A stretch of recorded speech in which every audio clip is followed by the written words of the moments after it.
It is mid-March 2021 here in Amman, Jordan. I'm your host, Imad Shawa, and welcome back to Howdy Arabia. Back in January, I had the pleasure of hosting Faris Ghawi right here at Mlabbas Studios on Rainbow Street. Faris is heading up a wildly successful American healthcare company called Vitalyze Health, which makes a fortune by transforming healthcare delivery to senior patients, not by charging their clients, but by sharing the savings their value-based care achieves.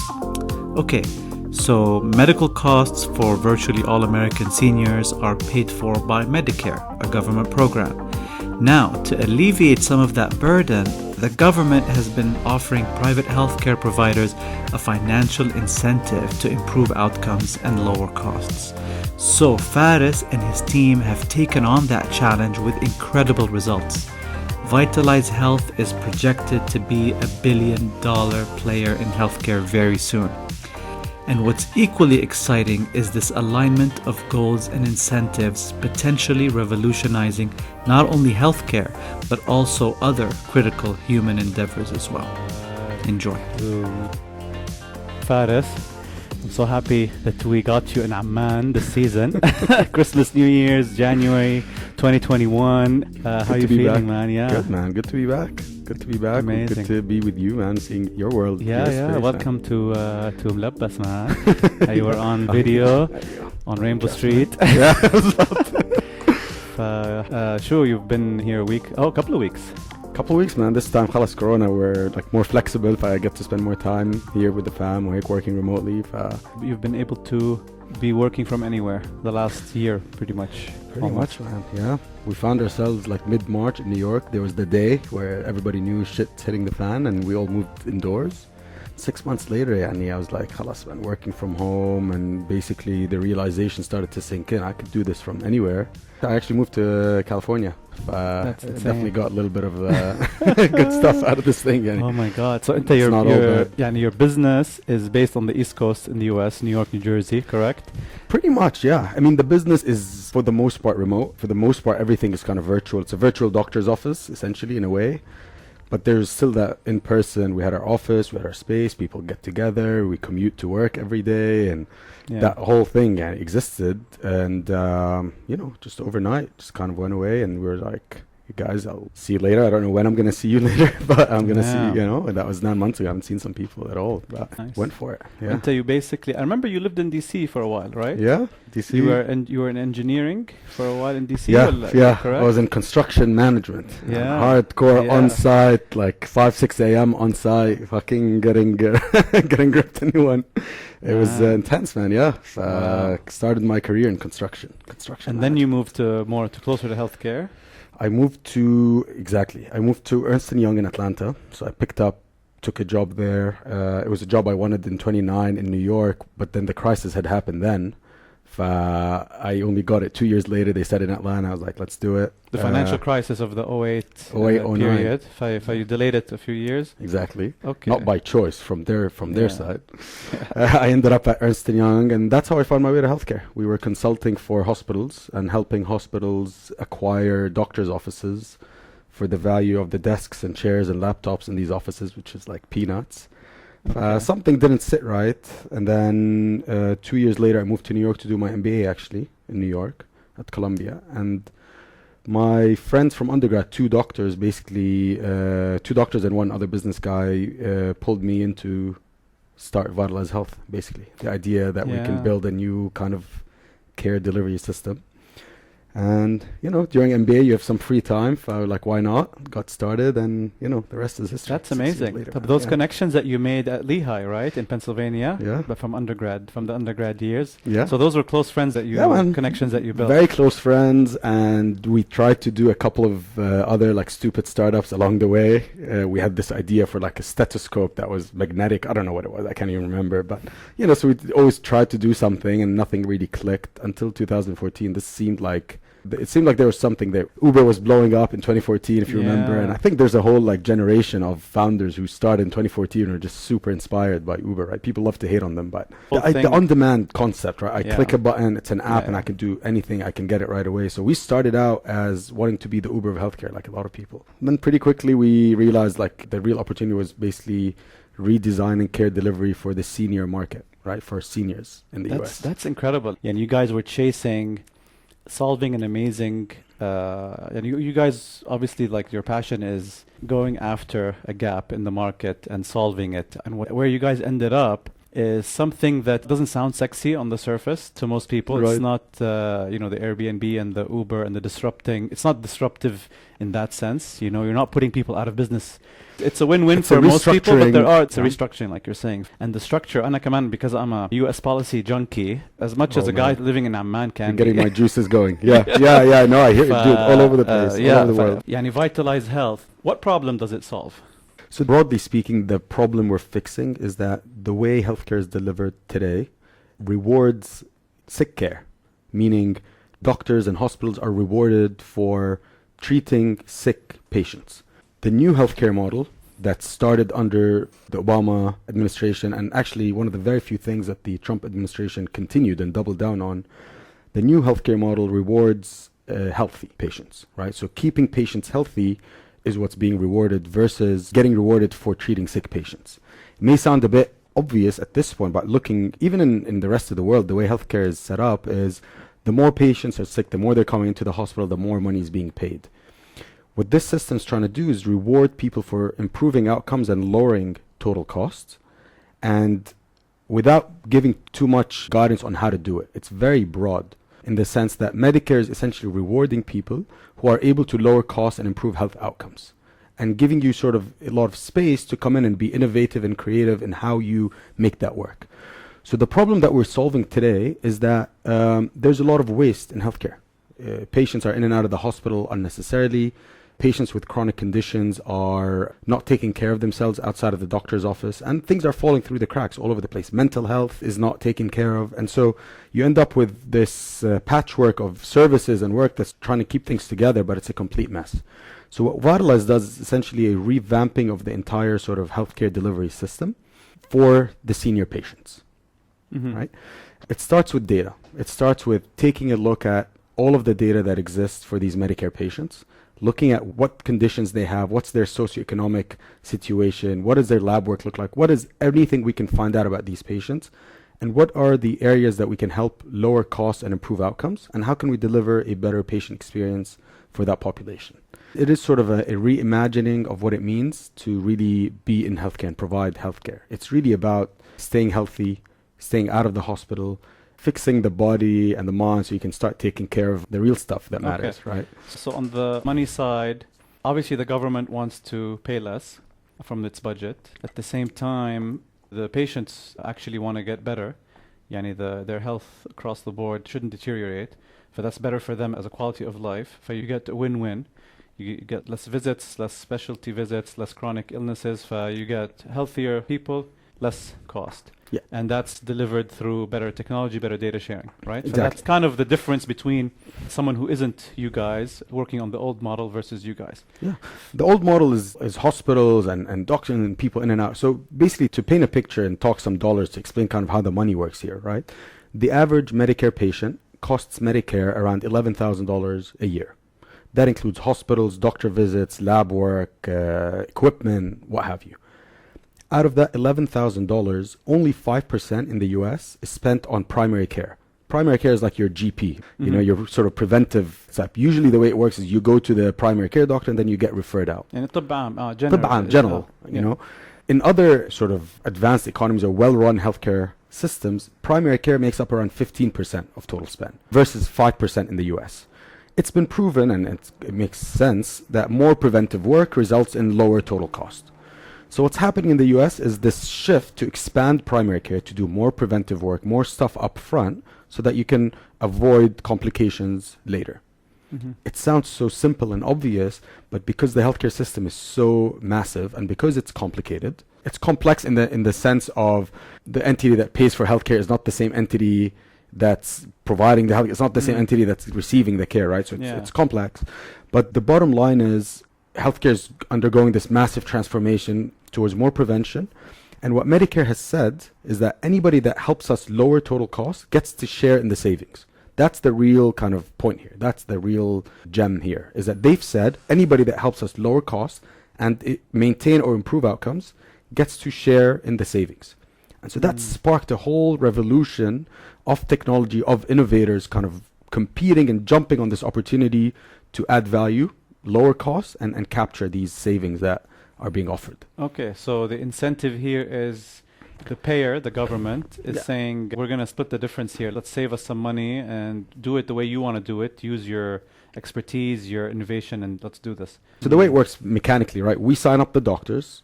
Medicare knows which patients belong to these doctors, right? So they share all of the data they have on these patients with us and the doctors. It's data that nobody's ever seen before, nobody else has access to, nobody's ever looked at this stuff to say, are we spending healthcare dollars the right way? Can we do better? By the patient, by the taxpayer, right? Ultimately. So they give you this opportunity to really do that. And our interventions are super, they all come from common sense. They're all things that doctors already know should be done. It's just very difficult to do when you don't have the space, you don't have the incentive to do it. At the end of the day, people are going to follow the incentives. And so just by realigning incentives towards healthier patients, better outcomes, you've sparked a complete revolution in healthcare. And I think there's a lot of lessons from this into other industries as well. It's super exciting. Can you give me a typical walkthrough of a successful kind of line where you guys have stepped in? Let's say you said $11,000 was an annual cost. So here's the thing. Generally speaking, there's about 10% of waste in the system on average, right? But the reality is, even though it's 11,000 per patient, there's a huge gap between how much people spend, right? So the majority of patients are, seeing the doctors a couple times a year. They're spending $2,000-$3,000. There are some patients that are spending $50, $60, $70, $100,000+ because they're in and out of the hospital all the time. Nobody's managing them, right? So if you know the Pareto principle of 80-20, 20% of things are responsible for 80% of the impact. In healthcare, there's a 5-50 rule. 5% of patients spend 50% of the dollars, right? So that's really where the fat is. That's where you really want to step in and get involved and clean things up, right? So one example, let's say a patient is a CHF patient, a congestive heart failure, right?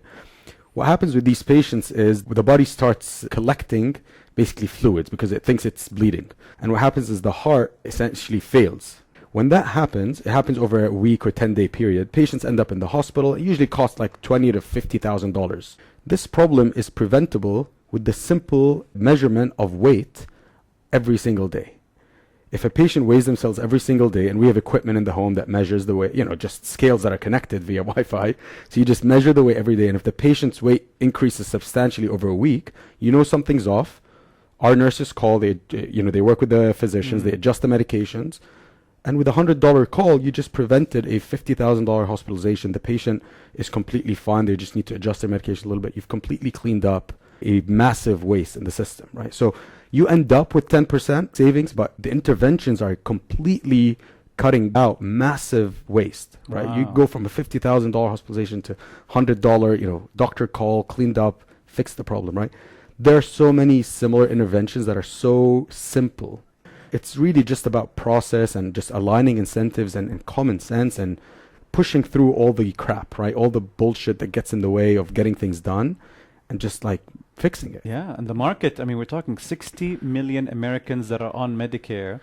Exactly. And here's the beauty of all of this, right? And this is why I love being in healthcare. And I discovered this over time is healthcare is infinite, right? People can always live better. People can always live longer. You don't run out of improving health. And so all of this waste in the system can now be reinvested into new things, right? Longevity. Let's invest in new disease type, right? Like, Corona's really shaken things up, and it's shown the importance of healthcare and the importance of having really sort of deep research into things that can completely change the world, right? It's like, there's posters that I've seen where, of Batman and Superman, everybody's sort of bowing down to the doctors.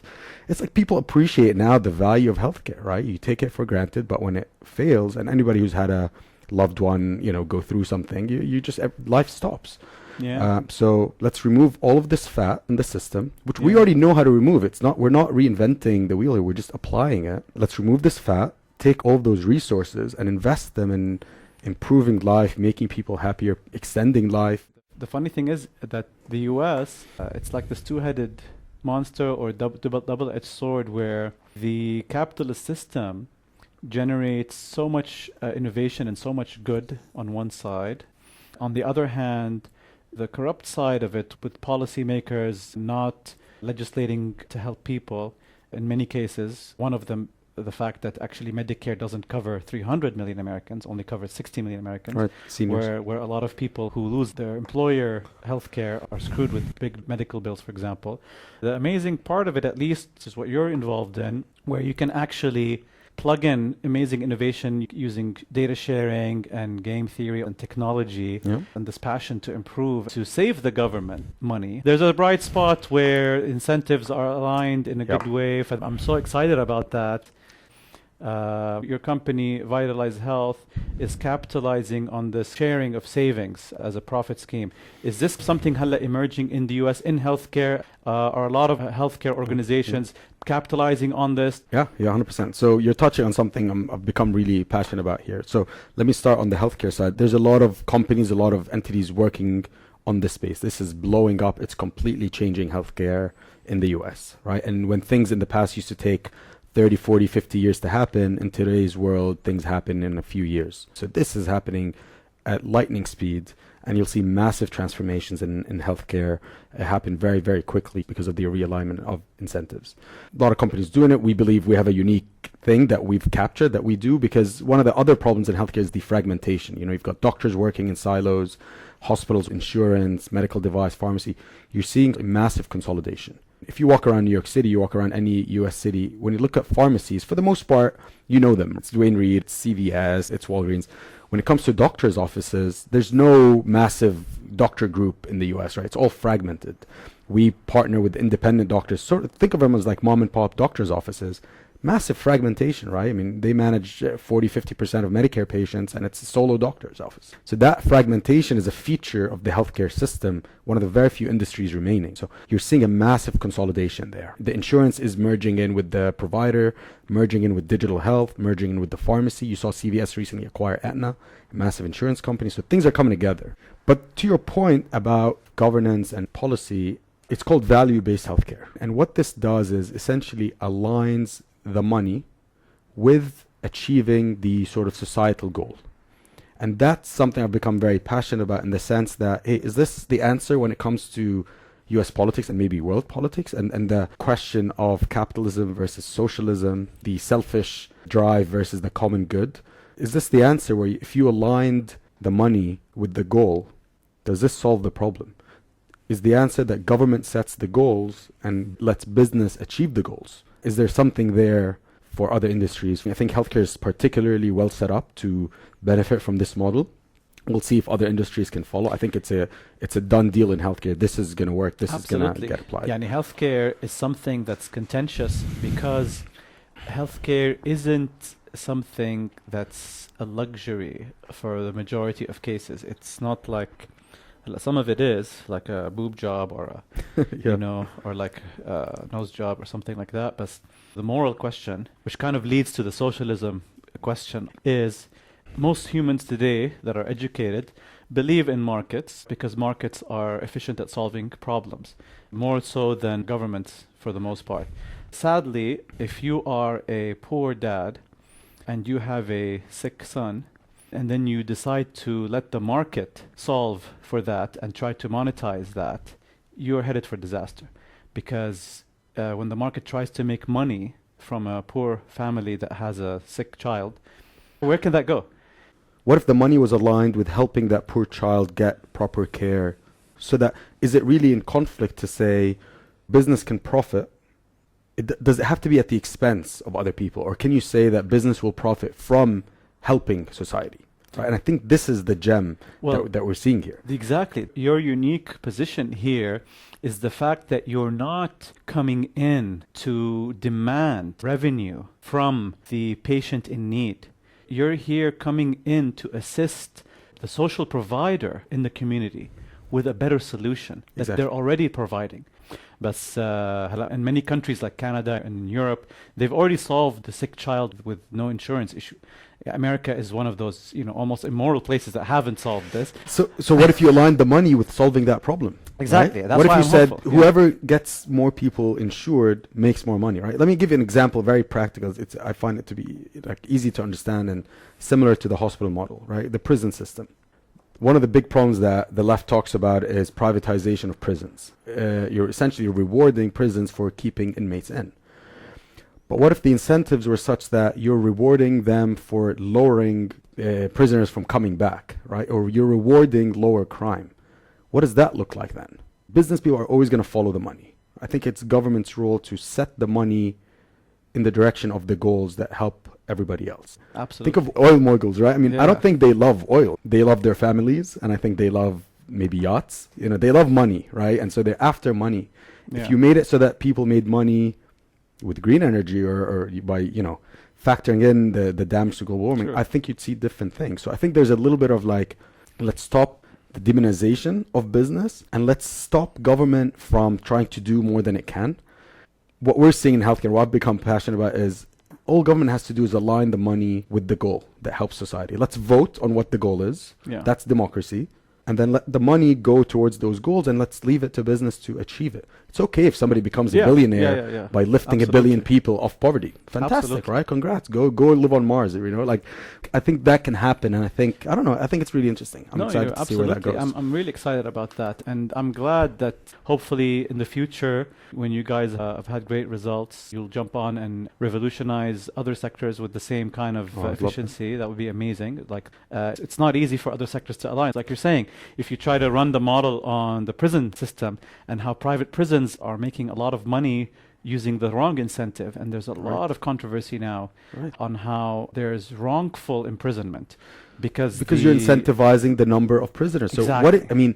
That's the problem, right? Yeah. So let's slice it up a little bit, right? Exactly. It's not purely the privatization, it's the incentives. But then if you walk down the line and ask the question, why aren't legislators realigning the incentives of private prison companies? And then you hit the roadblock of they're not incentivized because they're being lobbied by those same companies to keep it that way, because one of the problems of capitalist enterprise is the short-termness of profit, of the Q1, Q2. Okay, bonuses, CEO might not be around in 2 years. I need this bonus coming up. So there's this short-termness. And obviously the US in the last 2 decades, they've allowed any corporation to kind of contribute to campaigns. So this is kind of like the whole socialism versus capitalism. It's not really Stalinism and communism versus capitalism. It's about how much do we want for-profit enterprise to interfere their short-term goals with legislators and government versus the long-term benefit of communities. Because this is where the disconnect really is.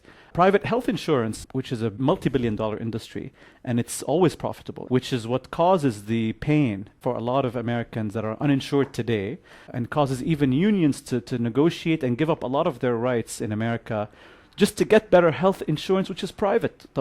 In Canada, they don't have to negotiate for that. They negotiate on better terms, on less hours of work and healthier lifestyles. Imagine, they're already on better things. They're not even negotiating. And when they lose their job, they don't even have to worry about, oh my God, I'm going to get sick in that 2-month period. I'm screwed with bills. But that giant private healthcare industry, the Aetnas and the Cignas and the Blue Cross, Blue Shield and all those giants, they're incentivized to stay in place because switching, whether it's gradual, incremental or not, it's going to be painful for Q3 and Q4 and Q5 and H1 and 10 and the 10K. So it's very hard to change that, you know, and that's why change is never easy. And I think there's solutions coming up again in healthcare that are just aligning everyone, right? So even the private health insurers, where they are. There's something called Medicare Advantage, which is privatized Medicare, and it's essentially working the same way and seeing great success in the US, where, you know, the Blue Cross Blue Shields are essentially becoming the insurer of record, and they make money by improving outcomes and lowering costs. So it's kind of aligning that. So there's just such a bright spot in healthcare when it comes to this. That is amazing. Just like, that is amazing. It's that really is amazing because you're bringing in parties that are usually vilified by the left of the Yes. American politics for putting profit before people, which is what health insurance literally does. Yani health insurance literally makes more money by denying you care. That's their model. And so now what they're saying, the solution is instead of denying care, it's let's provide more preventive care and more mental health. Let's do what works. Yes. Because nobody's incentivized to in and out of the hospital, right? Even the hospitals themselves, they're benefiting from keeping the beds full. The hospitals think like a hotel right now, right? But we need to sort of keep hospital care for what needs to be in the hospital, not, unnecessary. A lot of people use the ER as sort of like a primary care. It shouldn't be that way. That's a bad use of society's resources. And hospitals, you mentioned hospitals. The fat, going back to a bit of digging in a bit about your business model, when you're saying and you're saving across the board 10% of the fat. A lot of it comes from the hospital. The physicians are a big part of your business model. The physicians themselves at sea, because they're kind of like, they're the ones that kind of like direct all the patients where to go. Like the physician that first sees a patient is the director of traffic, almost like the conductor. 100%. How do you guys deal with physicians? Like what's your relationship as a company with those doctors? So we partner, that's the core of our business, is partnering with the primary care doctors. We empower them with data, with technology, with incentives, with clinical support. We provide clinical staff that help them be more involved in their patients' care. Because basically, if you control primary care, if you manage primary care well, you're managing 90% of healthcare spending that happens downstream of primary care. So we partner with these doctors and we help them take more control of their patients' care so that the patients don't end up in the hospital. So we do it in a few ways, right? It's the preventive things that we talked about. It's also, if you're going to refer a patient out to a cardiologist, let's look at the data. Let's find out who are the good cardiologists with better outcomes. Don't send them to your golf buddy. Send the patient to where you would send your family. And all of a sudden now, the primary care physician is financially incentivized to send the patient to where they will have better outcomes and lower cost. Versus before, they had no incentive to worry about that. They're going to send them to their friends. That's the core change here. Okay. The physicians usually, their incentive is cover their ass as well. 100%. Let me do all these tests just in case, I don't want to miss something, even though it's probably not really. Your model basically gives them tools, more data, so they can really make a more informed decision, and ultimately ends up saving everybody. One of my favorite interventions, right, is a technology that existed in 1920. A 15-minute phone call between our team and the primary care physician per week. We have a 15-minute call to say, here are the patients, here are the sickest patients, here's what we recommend for this week, for this patient, for that week. And it's literally something that has existed for 100 years, and no insurance company is having a weekly call with the primary care physician to coordinate. But how simple and beautiful is that? We pay them for their time, right? We pay them a lot for their time, so they feel appreciated, the doctors. By the way, doctors are completely squeezed in the US. I mean, people that went to medical school, and some of them in their 60s are still paying off school debt.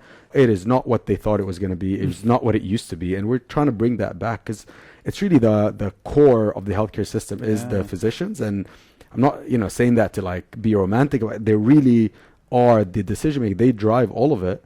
And they've become sort of like a second afterthought, right? Like, what about the primary care? So now primary care doctors are really being elevated in the US, and we're part of that, and we feel really kind of excited about that, because it used to be that the surgeons are like the jocks. Like in medical school, the surgeons are the tough guys, right? By the way, female surgeons are very low because of that environment. It's kind of like the military, like it's very like tough, macho, and they, they make a lot more money, right? Because they're surgeons. Now there's sort of this flip where primary care doctors are kind of coming back, and they're like they're the guys that are like taking control of fixing healthcare. So it's pretty cool. Pretty exciting stuff. Yeah. Baswallah, that's amazing that you guys are conducting these more nuanced, high touch kind of things, because honestly, healthcare, probably because of the profit motive, it's becoming more of this rat race. Recently, I've had a health issue where I saw a gastroenterologist, and I gave him my insurance form. Like, he gave me a few tests and a few meds to take, so I just gave him the form to fill out,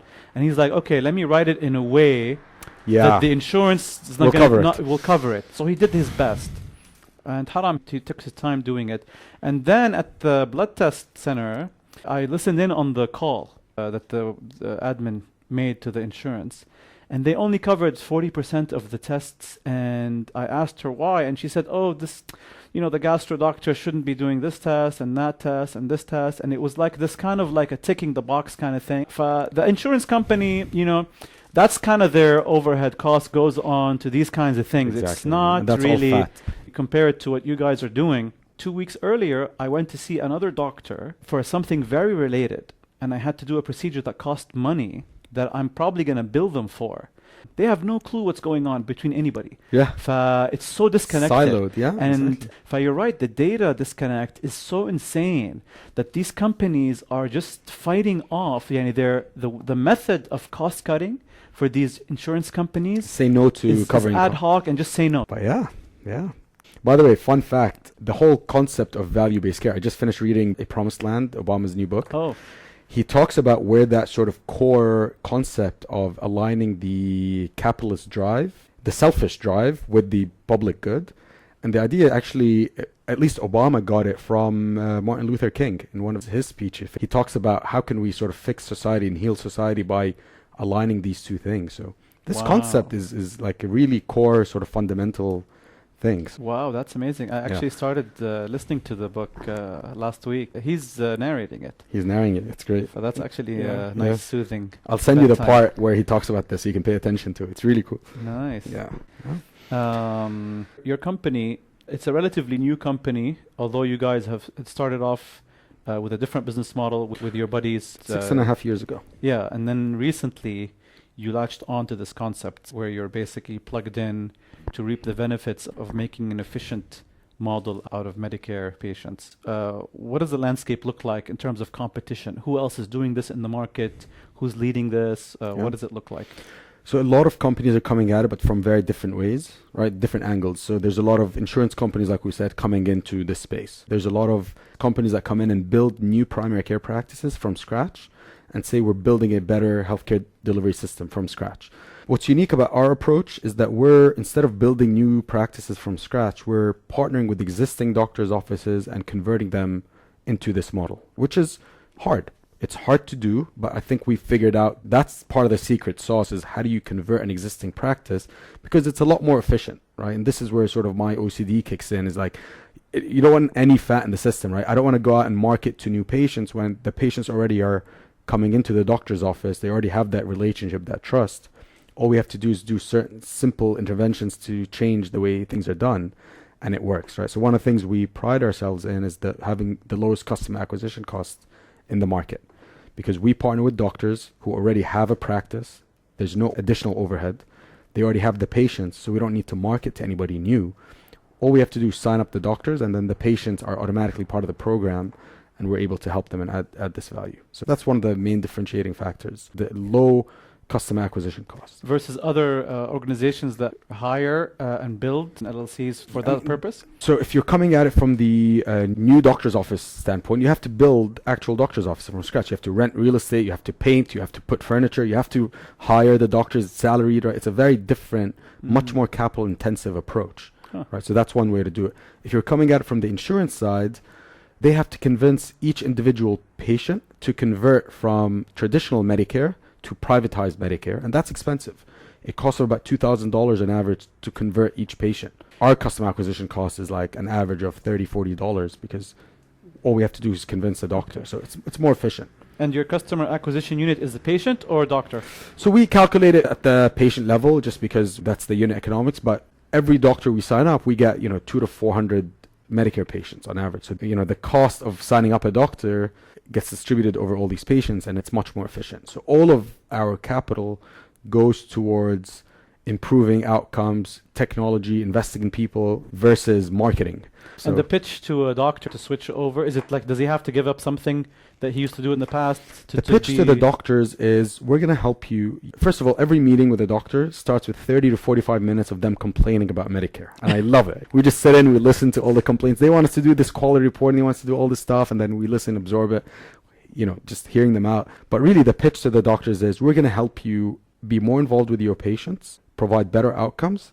You're going to work less, make more money. So work smarter, not harder, make more money, and improve your patients' outcomes. And the promise of more money is long-term, short-term now? Short-term, immediate. By working with us, they start making money month one, and they're making money by doing things that Medicare really wants. And we enable all of that, and then, we get rewarded for the cost savings that we achieve out of this model. So we try to take a complicated system and kind of simplify it for the doctors to say, look, if you partner with us, you do a weekly call with us, you let us come in and do the things that have been proven to work with your permission, we'll all share in this, and the patients are better off, the government's saving money, you're making more money, and we're making money.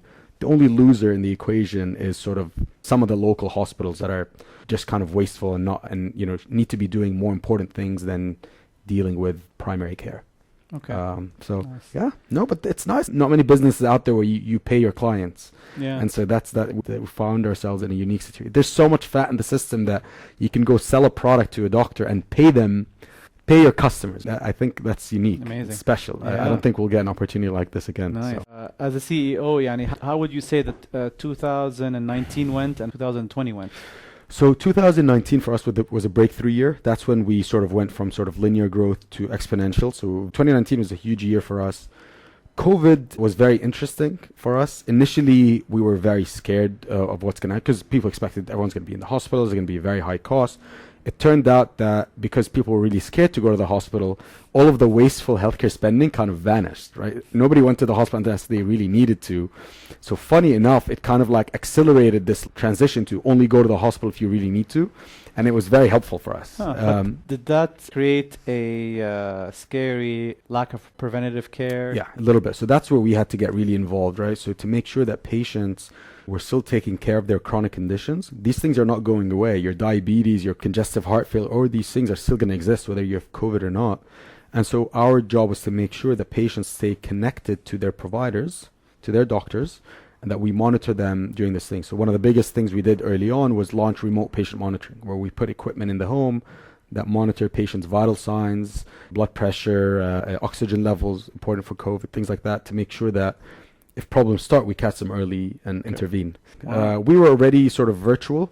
And so our model was sort of based on telemedicine. That's kind of the new buzzword. But even with that, we weren't immune from having to make dramatic changes. And we got to work a little bit with the New York City hospital systems to help prevent patients from going there that didn't need to go there. So to help minimize the pressure on the ER. So, I felt privileged to be a part of that.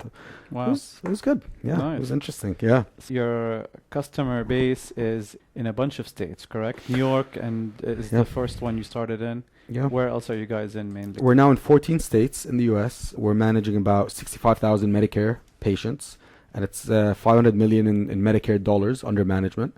New York and New Jersey are core markets. And then it's Texas, Louisiana, a little bit of Mississippi, Tennessee, and then some newer markets, Wisconsin, Florida, California. Wow. Everywhere you go in the U.S., there's doctor's offices, right? Yeah. And there's independent doctor's office. So, we're fortunate that it kind of applies everywhere. Nice. And working with the government program, there's a lot of public data that tells us. So we know any doctor in the U.S., how many Medicare patients they have from the public data. So we know how to target, and it just makes life a little bit easier. It really is. I mean, just having data in general makes life in business much more efficient. Is it state by state? There's legal issues and different legislative barriers, or not really? Generally, it's a federal program. It's pretty consistent state to state. There are some state-specific regulations. Now, at this point, we're kind of over that. So there aren't that many barriers for growing across the entire United States. There aren't. Yeah, people love to say this, and how healthcare is local, right? And I believe it. I don't know how I feel about it, but there's something to be said about having a lot of patients in a given area, so you can build the rest of the network, be involved with everything there, versus really being spread out.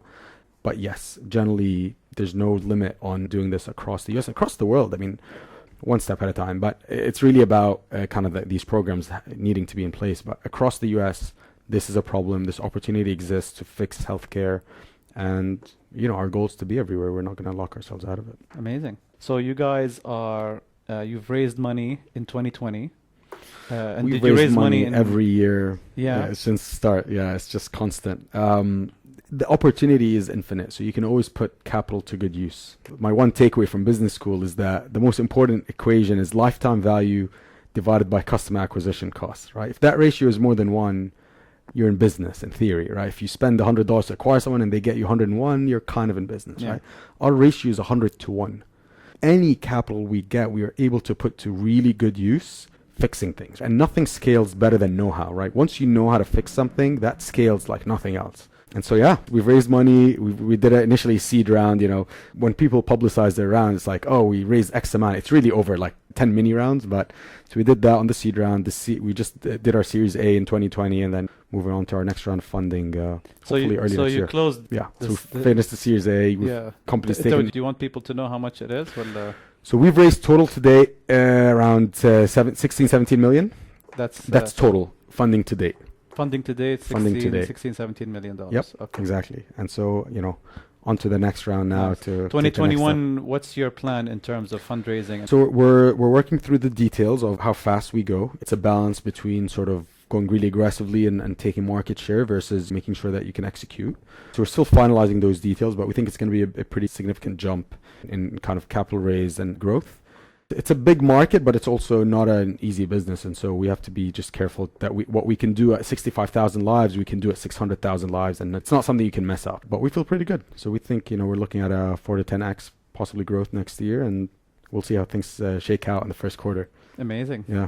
I remember you mentioned to me that you track other healthcare providers that are delivering similar services, and one of them did IPO recently. Oh yeah, there's been like 3 or 4 IPOs recently in the multi-billion-dollar, anywhere from, you know, $3 to $14 billion businesses that are not much bigger than us. You know, there's a company that's went public. They're now, last I checked, was $12 billion.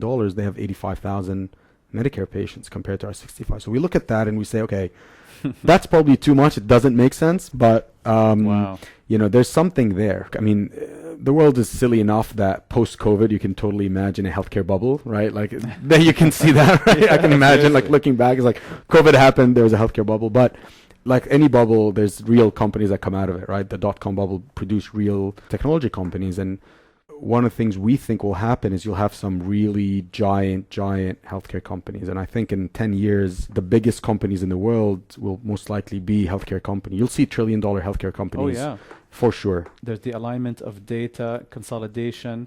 Like you said, when you walk around New York City, there's only 3 chains of pharmacies. They've consolidated their data, their logistics, and that hasn't happened at all with face-to-face care. It's not just within healthcare, right? Yeah. But the expansion of the definition of healthcare, meaning because everything impacts healthcare has to be able to impact everything, right? Yeah. So food. I was walking around San Diego when we were looking for a house recently, and there was a mayor running for office, and their sign was "Housing is healthcare," and I loved that because it's so true, right? Wow. It's a new concept. It's like social determinants of health, right? So you want to get involved in people's diet, you want to get involved in people's lifestyle. I think the cost of everything else goes to zero, right? We'll be soon be able to get into an autonomous car that's run on solar, and it'll just drive us for really cheap wherever we go.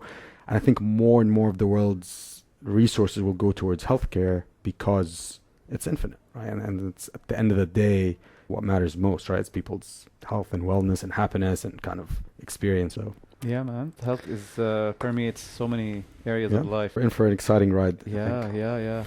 We're in Q1 2021. What are your focuses now? Do you want to restart fundraising again? What do you do? Our focus in Q1 is about execution on the recent growth that we got. I think in general, as a founder, what you're looking for as a CEO is constantly, what is the bottleneck, right? What is the bottleneck right now? And you want to unlock each bottleneck so that you can keep going. As long as the bottleneck is funding, you want to unlock that. You want to have enough funding where there's no limit. After you raise capital, usually the bottleneck becomes people. You need to recruit, right? You're going to spend that money, hire people, grow.